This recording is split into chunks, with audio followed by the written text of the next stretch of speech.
So another thing that we're looking at when we're doing our inspection is we're checking to see, if it's got a leveling system on it. And this one actually does. It has a 6-point level up by Lippert components. We always check the feet, see if they have snap pads or if that's something they're interested in. We're looking at the brackets, the hardware, the hoses.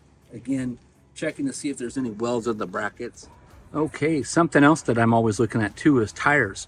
So look at the wear, the outside wear on this tire on both sides versus the back tire is also doing the same, right?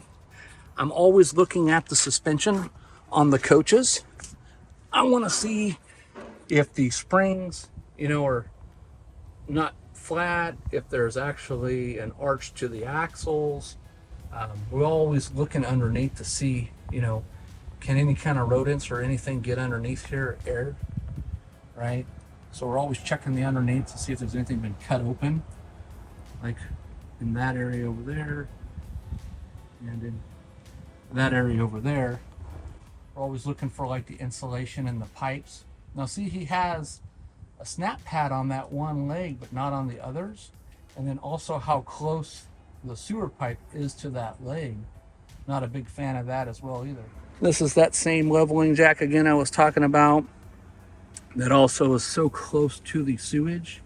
Myself, I would, cut the pipe and move it. It's too close to that foot.